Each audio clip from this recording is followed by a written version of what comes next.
परम पूजनीय दीदी माँ, सम्मानित मंच, मेरा भाई जय प्रभात भाई साहब। बातें तो हजारों हैं करने को, कुछ रुलाने की, कुछ हंसाने की, लेकिन बात अगर संक्षिप्त की जाए तो बात का प्रभाव पड़ता है, इसलिए लघुता में अपनी बात समाप्त करने की चेष्टा करूंगा। प्रभात भाई साहब के पास जब ये पुस्तक लेकर मैं इसका प्रूफ लेकर गया तो डॉक्टर वैसे भी सनकी होते हैं, मैं कुछ ज़्यादा ही सनकी हूँ।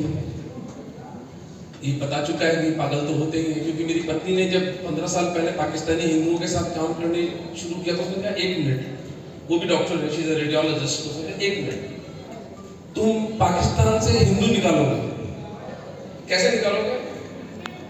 मैंने कहा मुझे नहीं पता, मेरे को एक दूसरा पागल मिला है जय, वो कह रहा है हम मिलके निकालेंगे।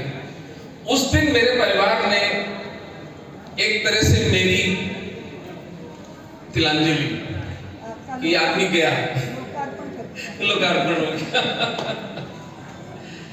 तो मैं जब ये प्रूफ लेकर प्रभात भाई साहब के सामने बैठा था तो प्रभात जी बहुत मृदुभाषी और मिलनसार आदमी, इनका शायद मेरे जैसे लेखक से पाला नहीं पड़ा होगा, तो ये बड़े झिझकते बोला डॉक्टर साहब बताए मतलब क्या करना है। मैंने कहा, मैं चुपचाप सुनता रहा। मैंने कहा अगर आप इसमें से एक मात्रा भी घटाएंगे तो मुझे पुस्तक आपसे नहीं छपवानी। इस मर्द आदमी ने कहा डॉक्टर साहब अगर इस पुस्तक के अंदर एक मात्रा भी बदल जाए तो मैं ये छापाखाना बंद कर दूंगा, और अगर आप इस पुस्तक की प्रस्तावना पढ़ लें तो आपके इतने बंधन टूट सकते हैं। इसकी जो ब्लर्ब है उसमें से एक लाइन पढ़ के सुनाता हूं आपको। शायद अगर नरेंद्र मोदी जी सत्ता में नहीं होते तो ये पुस्तक कभी छपती भी नहीं, और मैं शायद सलाखों के पीछे होता। भारतीय उपमहाद्वीप में गत 14 शताब्दियों से चले आ रहे हिंदू मुस्लिम संघर्ष को यह पुस्तक उसकी भयानक नग्नता में प्रकट करती है। ये लल्लो चप्पो अब नहीं चलने वाली, सर्वधर्म का वड़ा पाव हमको नहीं खाना। सनातन हिंदू राष्ट्र के अंदर केवल एक धर्म रहेगा और वो है सनातन हिंदू धर्म। ये हिंदू राष्ट्र है, जिसको रहना है हिंदू राष्ट्र की मान्यताओं पर रहेगा। यहाँ किसी का ब्लैकमेल नहीं चलने वाला, ये हमारा लक्ष्य है। इसी लक्ष्य को भ्रमित करने के लिए तरह तरह के उपाय सुझाए जाते हैं। एक अंग्रेजी नॉवल है गॉडफादर, उसका जो नायक है डॉन कॉर्लियोन, वो जब मर रहा है तो अपने बेटे माइकल को कहता है जो दूसरे परिवार का, जो शत्रु परिवार है, जो अपना व्यक्ति तेरे पास समझौते का संदेश लेकर आए वो तेरी हत्या करवाएगा। जो व्यक्ति हिंदू समाज को समझौते का संदेश दे रहा है वो हमारा सबसे बड़ा शत्रु है। किस बात का समझौता? क्या बिगड़ा है हिंदुओं ने किसी का? हमने कब किसी के घर पर आक्रमण किया? हमने कब किसी की बच्ची का अपहरण किया? मैं कई बार जब वक्तव्य देता हूं, कई हिंदू आक्रोश में आके खड़े होकर बोलते हैं डॉक्टर साहब हमें भी इनकी बच्ची उठानी चाहिए। मैंने कहा ये पाप कभी मत करना। किसी की भी बच्ची हो पवित्र है। एक द्रौपदी के शील हरण के प्रयास पर भगवान कृष्ण ने पूरी मानवता नष्ट कर दी थी। ये मलेच्छ 3 हिंदू बच्चियां प्रतिदिन उनके घरों से उठाते हैं पाकिस्तान में। ये संसार चल नहीं सकता इस पाप के बीच में, इस जघन्य हत्याकांड, इस जघन्य पाप के बीच में। हम हिंदुओं को एक ही शपथ लेनी है कि जब तक हम में से अंतिम हिंदू जीवित है हम हमारी बच्चियों का अपहरण नहीं होने देंगे। यह संकल्प हिंदू समाज को लेना होगा। जब बात महाराणाओं की चलती है तो एक प्रसंग, बहुत बहुत अत्यधिक मार्मिक प्रसंग मैं आपको सुना देता हूं और उसको पाकिस्तानी हिंदुओं से लिंक करके अपनी बात समाप्त करूंगा। आप से कितने लोग हैं जो साका जौहर क्या होता है ये जानते हैं? आप जानते हैं साका जौहर? साका जौहर ये दुर्दशा इस समाज की है। शाहरुख खान के कितने बेटे हैं? या सैफ अली खान के बेटे का नाम क्या है? तैमूर। ये पता है? डूब के मर जाना चाहिए हमें। ये हमारे समाज की दुर्दशा है। जिस एक घटना के कारण आज हम हिंदू हैं, जिस एक घटना के कारण ये स्त्रियां खुले सर बैठी हैं और शक्लकॉक नहीं बन गई, जिस एक घटना के चलते आप लोग ढंग के कपड़े पहनकर बैठे हो, बड़े भाई का कुर्ता छोटे भाई का पजामा नहीं पहन रखा, उस एक घटना का हमें स्मरण नहीं है, हमें नाम तक नहीं पता। मैं आपको उस जगह की यात्रा कराता हूं और खून के आंसू रुलाऊंगा आपको। भारत में हर राजस्थान में हर 30-40 किलोमीटर पर अरावली की पहाड़ियों पर किले बने हुए हैं। ये किले अपने आप में पूरे फ्लरिशिंग इकोसिस्टम्स होते थे, जिनमें पूजा पाठ खाना पीना ये सब होता था। मुसलमान जब आते थे तो इन किलों का घेराबंदी कर लेते थे। 6 महीने 8 महीने साल भर तक जब हिंदू योद्धा उनका प्रतिकार करते करते किले में रसद पानी जब समाप्त हो जाता, भाई दुर्ग का स्वामी दुर्ग के पुरुषों को बुलाकर कहता जौहर और साका की तैयारी कर लो। सामूहिक चिताएं बनाई जाती हैं।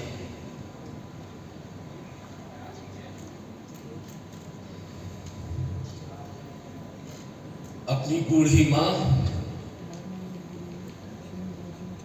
जिसके पैर दबाकर जिसकी सेवा करनी थी, जिसके हाथ से खाना खाकर हम बड़े हुए, जिसका दूध पीकर हम बड़े हुए, अपनी पत्नी जिसके साथ प्रेम के न जाने कितने सोपान तय किए, और फूल जैसी बच्ची, इन सबको दुर्ग के पुरुष अपने हाथों से जीवित जला देते थे। और ये 1, 2, 5, 10, 20 नहीं 10-10 हजार स्त्रियां अग्नि में जीवित स्नान कर लेती थी। क्यों कर लेती थी? इतनी भीषण मृत्यु क्यों चुनी हमारे पूर्वजों ने?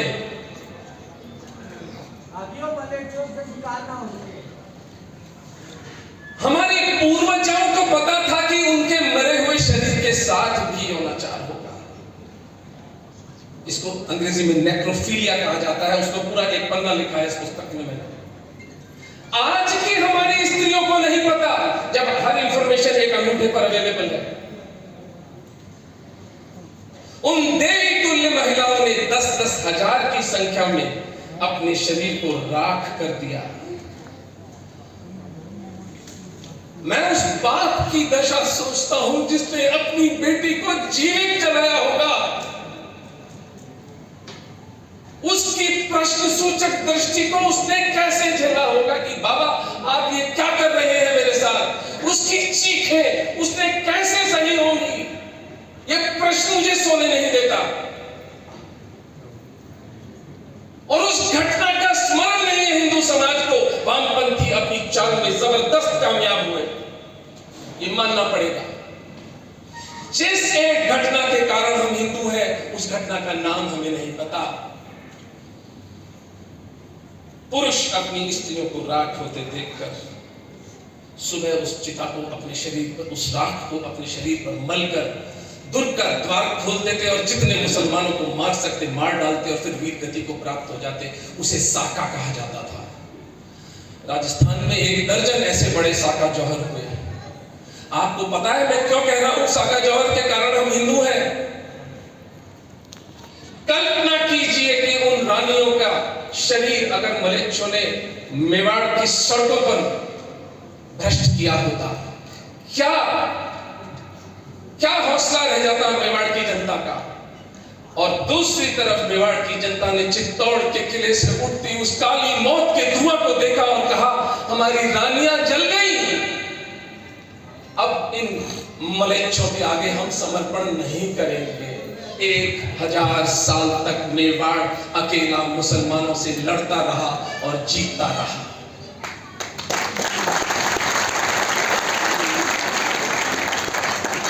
साका जौहर की इस पवित्र घटना के बारे में आप विस्तार से इस पुस्तक में पढ़िएगा, वो रखी है वहां पर, ले लीजिए। दुख किस बात का है? इतिहास में मैं रमण कर सकता हूं, लेकिन मैं इतिहास में जीता नहीं। मैं एक प्रैक्टिकल आदमी हूं और वर्तमान में जीता हूं। यूरोपियन यूनियन पार्लियामेंट की रिपोर्ट है हिंदुओं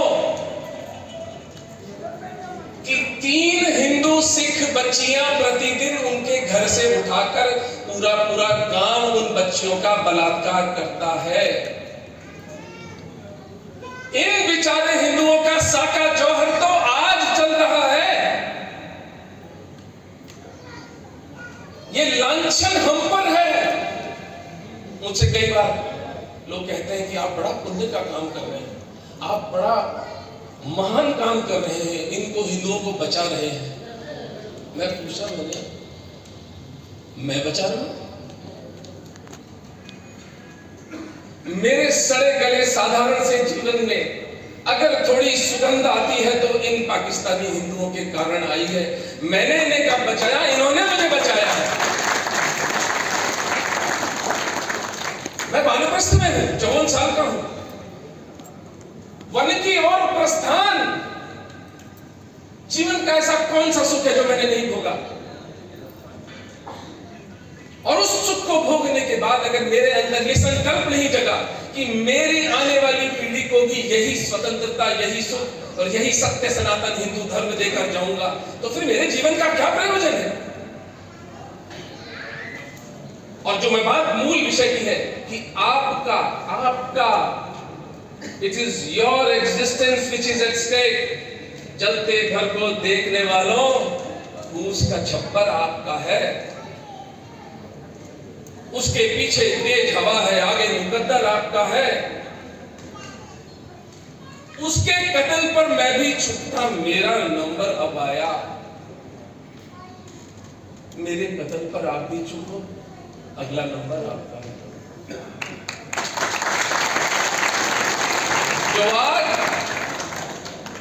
जो आज पाकिस्तान के हिंदू बच्चियों को जला रही है, वो ये मत समझना कि हमारे घर नहीं आएगी। और समझदार व्यक्ति आग लगने पर कुआं नहीं खोदते। अभी 10 साल का समय है हमारे पास। हमें अपना धन इकट्ठा करके एक हिंदू को पाकिस्तान से निकालना होगा। मैं एक बहुत मौलिक बात करता हूं, जो हिंदू नेतृत्व, जितने भी हिंदू नेताओं से विश्व हिंदू परिषद, ये वो सब फलाना ढिमका, बीजेपी सब, एक चिंता आप लोगों की क्या है कि हिंदुओं की जनसंख्या कम हो गई। इस पर सब एग्री करते हैं? कोई हाथ खड़ा करके बोल दे कि नहीं मैं गलत बोल रहा हूं।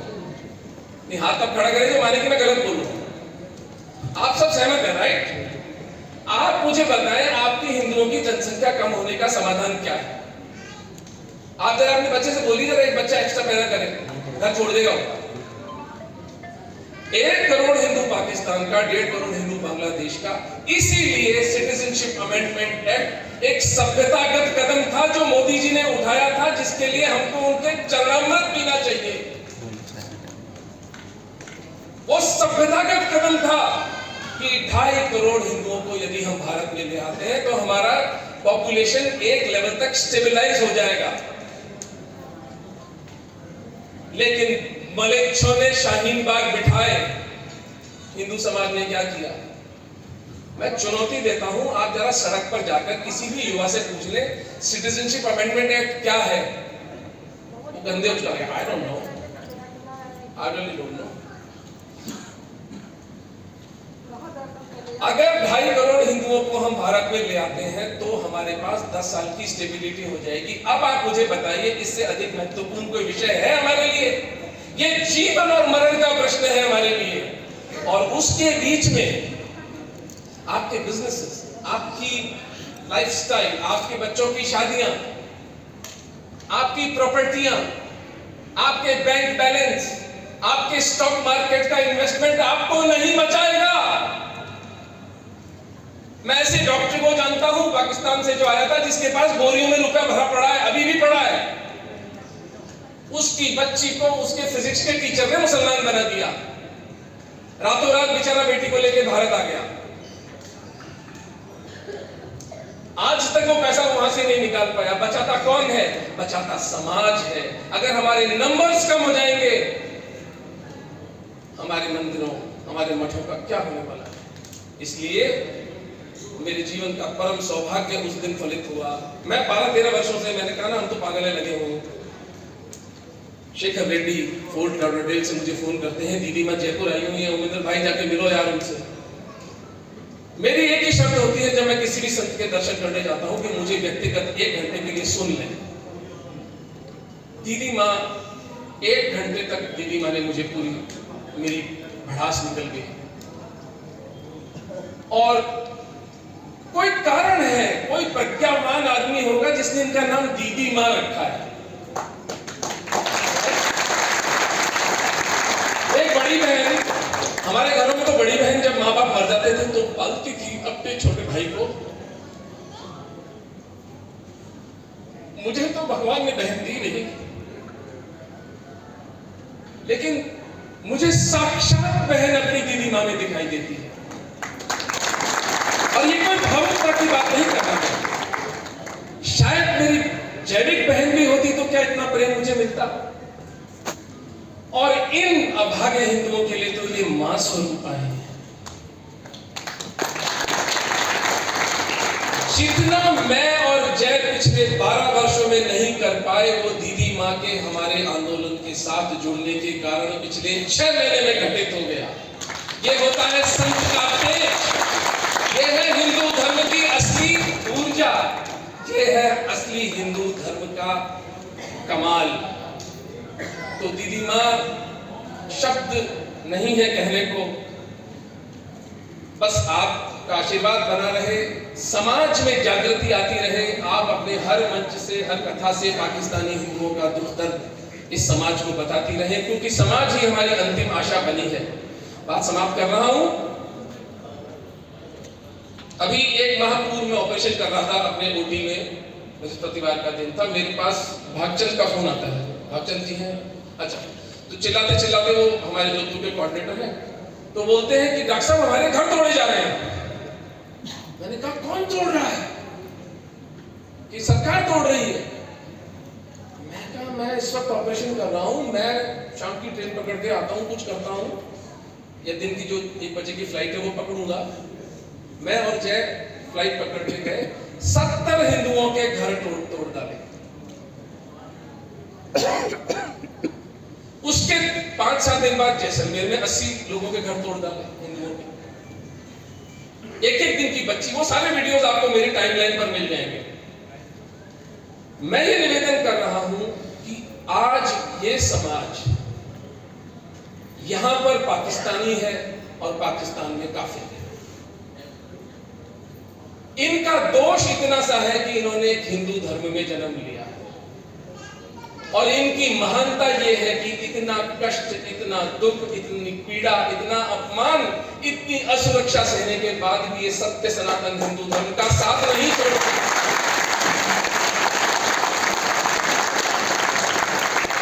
क्या देर लगती है? एक कलमा पढ़ना है, 1 लाइन पढ़नी है, इनकी जिंदगी बिल्कुल सरल हो जाएगी।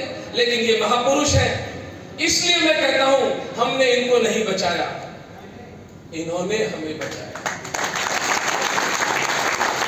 और मैं किसी को प्रभावित करने के लिए बात नहीं, मेरी अंतः प्रज्ञा है। वाणी को विराम देता हूं। एक गीत आपको एक वीडियो के रूप में देखना है। ये शब्द मैंने, गीत क्या है, गीत क्या है,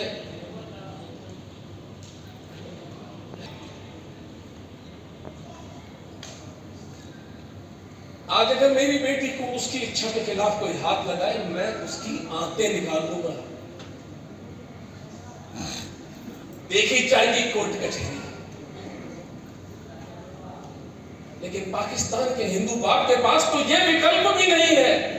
उसकी बच्ची उसकी आंखों के सामने अपमानित होगी, और वो किसी व्यवस्था के सामने जाकर गुहार नहीं लग सकता। वो व्यक्ति केवल घुट घुट कर मरने को ये श्रापित है।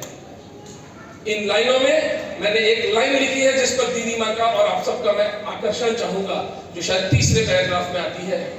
क्या हुआ उन वादों का, उन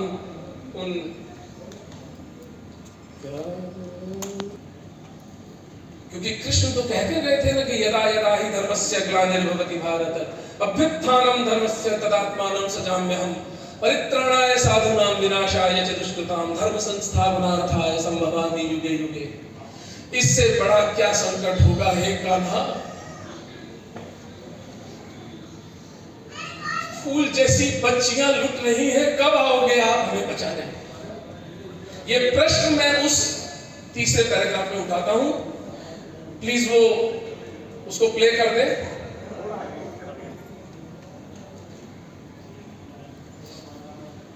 तो मैंने 2015 में था, 2019 में जब ये शाहीन बाग के जो तमाशे हुए तो मुझे बहुत आक्रोश हुआ, और फिर मां सरस्वती की प्रेरणा से राग रागेश्वरी में इसको मैंने ही कंपोज किया, मैंने ही गाया। हृदय का स्पंदन, सांसों की वीणा, परम का अभिनंदन।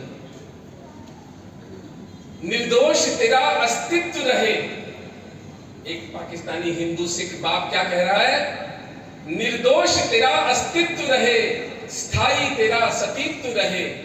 और उसकी विवशता, क्या करूं, कैसे करूं, तुझे लेके कहीं खो जाऊं, तेरा आंचल जहां आबाद रहे वो धरती कहां से लाऊं।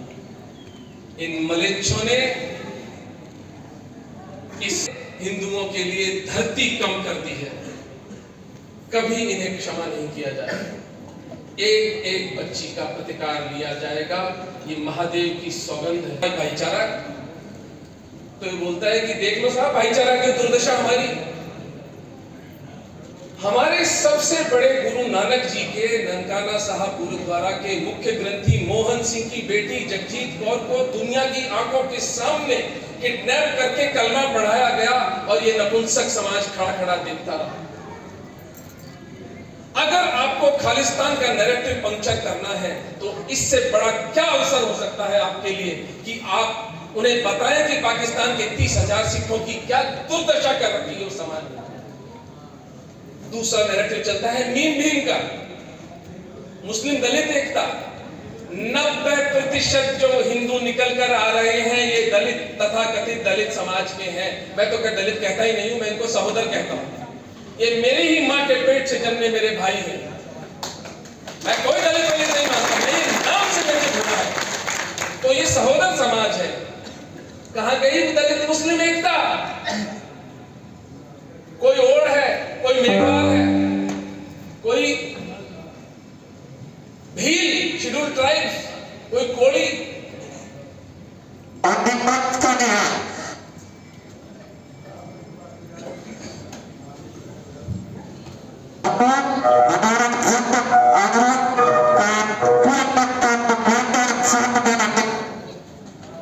चलते हैं इस कार्यक्रम में, और जो पाकिस्तान से विस्थापित हिंदू यहाँ पर आके बस चुके हैं, हम उनसे उनके मुंह से उनकी कहानी सुनते हैं। और आप सबने इतने प्रेम से मेरी बात सुनी, इसके लिए मैं हृदय से आपका आभारी हूँ। किसी सीमा का उल्लंघन किया हो तो मैं आपसे क्षमा नहीं मांगूंगा, क्योंकि मैं आपको यहाँ पर सीमा का उल्लंघन करके जगाने ही आया हूँ।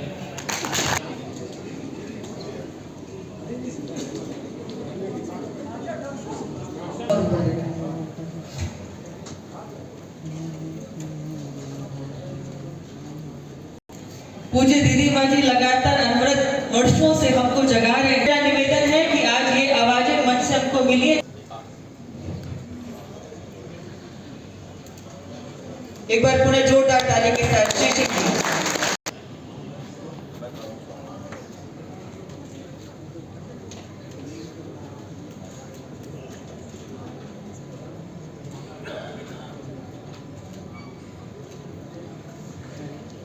यहाँ पे विराजमान सभी हमारे भाई बंधु को हमारा दिल से सादर प्रणाम है। हम आज इस मंच पे जो आप इस मस्त हुए हैं वो इन भाइयों की कृपा से, इनके बदल आज हम यहाँ पे खड़े हुए हैं। और हम इनका तहे दिल से बहुत बहुत आभार प्रकट करते हैं। जो विषय आप सबके समक्ष रखा जा रहा है वो यही है कि जो हमारे हिंदू आज भी इस पीड़ा से पाकिस्तान में गुजर रहे हैं उनको कैसे लाया जाए। जो हम यहाँ पे आए हैं हम समझते हैं कि हमारा ऐसा सौभाग्य है प्राप्त हुआ या हमने कुछ अच्छे पुण्य कर्म किए हैं जो हमें हिंदुस्तान में आने का सौभाग्य प्रकट हुआ। आप जैसे संतों के दर्शन हुए, हम बहुत आभार प्रकट करते हैं। हम ये कहना चाहते हैं कि आज हम सबको एक होना बहुत ज़रूरी है। ऐसे समाज को जैसे समाज सेवक जो आगे हमारे हिंदू भाईचारे को आगे ले चले और जो हमारे प्रताड़ित जो हिंदू भाई हैं, सिख भाई हैं जो पाकिस्तान में रह रहे हैं, अब भी ऐसे ही बहुत सारी मुश्किलें हैं जिसका वो सामना करते हैं रोज प्रतिदिन, उनका साथ दे सके। तो हम बहुत आशा है हमारे मन में कि ये काम जो है आगे आप सबके आशीर्वाद से बहुत जल्दी पूरा हो जाएगा। और हम प्रधानमंत्री जी के भी बहुत आभारी हैं जो उन्होंने पाकिस्तान से आए हुए शरणार्थियों का भी बहुत ख्याल रखा है, बहुत ऐसे कानून बनाए हैं जो कि हमें बहुत काम आए हैं, जैसे कि आधार कार्ड बनवाया हमारा और स्कूल में जैसे हम बच्चे पढ़वा सकते हैं और भी बहुत सारी सुविधाएं मिली हैं। और कुछ जो हमारे भाई बंधु जो इस कार्य में सहयोग देते हैं, हमारे सुख दुख में हमारे हर कार्य में खड़े होते हैं, हम उनका भी बहुत ज़्यादा आभार प्रकट करते हैं। हम यही चाहते हैं कि हमें जागने की आवश्यकता है, हमें एकजुट होने की आवश्यकता है। जो हमारे भाई बंधु अभी किस मुसीबत में हैं उनको बाहर निकाला जाए और जो आ चुके हैं उनका साथ देना चाहिए। उनकी नागरिकता में उनके हक जो कार्य जिसमें बाधाएं आती हैं वो आपके प्रति ही, आप सबके एकता से ही हम सरल हो पाएंगे। हम बहुत बहुत आभार प्रकट करते हैं। जानकर के बता दूं कि अब मैं 5 वर्ष पहले जब इनसे मिला था तो जयपुर से हम आए थे, तो अब ये एक तरह का एक दर्पण रख रहा हूँ मैं आप समाज के सामने। जयपुर से मैं और जय आकर के इनके टूटे घर बनवाते हैं। श्री सिंह की पत्नी का हार्ट का ऑपरेशन इसने जयपुर आकर करवाया। तो अगर यहाँ का हिंदू समाज थोड़ा जागृत हो तो इन सरदारों को जयपुर के धक्के ना खाने पड़े। आज आपको मिलवा दिया इनसे, आप में से कुछ करुणावान लोग कम से कम इनकी सहायता करें। ये अमुक फरीदाबाद नाम के स्थान पर रहते हैं, वहां जाकर इनके सुख दुख में कभी दिवाली के दिन मिठाई ही दे आए, कभी किसी त्योहार के दिन कुछ इनके साथ मना लें, इतना ही पर्याप्त है। ये बहादुर लोग हैं, आपसे पैसे की अपेक्षा ये लोग नहीं करते हैं, केवल सम्मान और एक स्वीकार्यता हो जाए वही पर्याप्त है। धन्यवाद।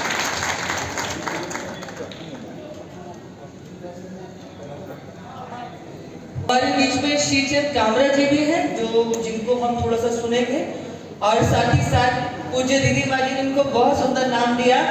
ये वो हिंदू वीर हैं जो अपने धर्म के रक्षण के लिए अपने जान पर भी खेल करके भारत में आ गए। एक बार ऐसे सारे हिंदू वीरों की जब जोरदार ताली से खड़े होकर इनके अभिनंदन कीजिए, इनका वंदन कीजिए, जोरदार ताली के साथ इन सारे हिंदू वीरों का स्वागत कीजिए कि जिन्होंने समझौता नहीं किया, धर्मांतर नहीं किया, कलमा नहीं पढ़ा, जो भारत की भूमि पर आ गए। एक बार जोरदार ताली से दोनों हाथ उठा करके आप सारे हिंदू वीरों का अभिनंदन कीजिए, वंदन कीजिए। भारत की भूमि पर आपका हृदय से बहुत बहुत स्वागत है, अभिनंदन है। मेरा निवेदन है कि आप सब आएंगे और पूज्य दीदी माँ जी आपको अपने हाथों से आज आपको आशीर्वाद लेके आप सब अपना स्थान ग्रहण करते जाएंगे, आगे ऊपर जाएंगे मंच पर।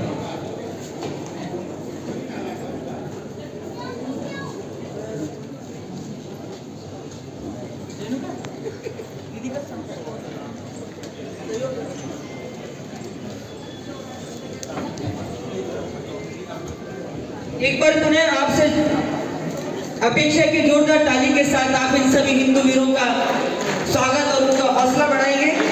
इसके बाद हम पूज्य दीदी माँ जी की वाणी सुनेंगे, जिसको सुनने के लिए हम सब यहाँ पर एकत्र हुए हैं।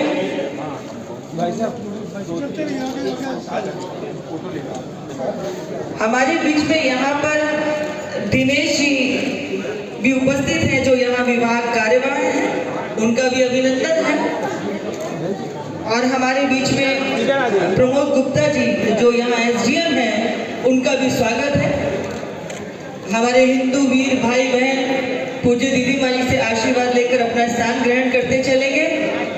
सभी अपने स्थान पर बैठते चलेंगे।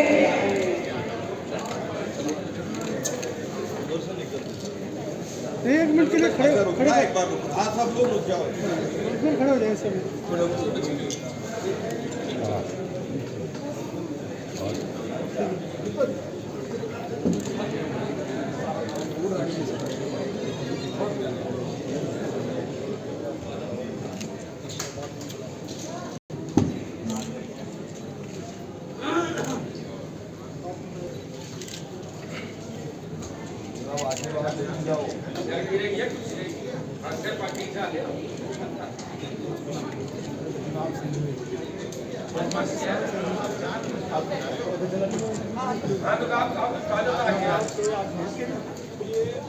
आज़ाद अच्छी हो गया क्योंकि आपके प्रोग्राम में इतने देखें हंसे गया आपको भगवान इतना बड़ा से बड़ा अधिकार है। मैं खुश हूँ अपनी माँ से मिला कैसे हमारा शादी